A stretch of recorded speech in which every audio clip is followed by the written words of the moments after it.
வேலைய சீக்கிரமாவும் பண்ணணும், அது மாரி ஸ்மார்ட்டாவும் பண்ணணும்னு சொல்லுவாங்க இல்லையா? அதுக்கு நல்ல உதாரணம் இதான்.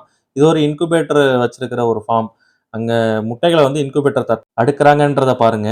கையில ஒவ்வொன்னா பொறக்கி இந்த மாரி முட்டைய வைக்கிறத விட, சக்ஷன் பைப் மாரி ஒண்ணு வச்சிருக்காங்க. அத வச்சு மொத்த மொத்தமா முட்டைகள அந்த பிளேட்ல அடுக்கி, அதுக்கப்புறம் லைட்டா கிரேட் பண்ணிட்டு இன்குபேட்டர்ல லோட் பண்றாங்க.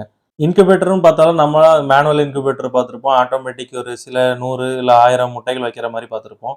இங்க பாருங்க எவ்வளோ பெரிய லெவல்ல இன்குபேட்டர்ஸ் வச்சிருக்காங்கன்னு சொல்லி, ஒரு ட்ரே மாரி இருக்கு. அதுல ஃபுல்லா எக்ஸ் எல்லாம் அடுக்கிட்டு, இங்க பாருங்க கிட்டத்தட்ட எப்படியும் இதுல எவ்வளோ எக் இருக்கும்?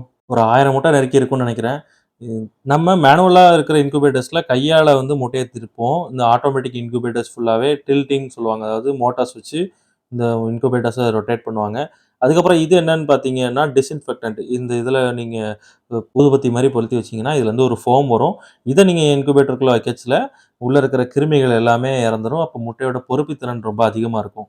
வீடியோ பிடிச்சிருந்தா லைக் பண்ணுங்க. ரொம்ப பிடிச்சிருந்துச்சுன்னா உங்க ஃபிரெண்ட்ஸ்க்கு ஷேர் பண்ணுங்க. தேங்க் யூ ஃபார் வாட்சிங்.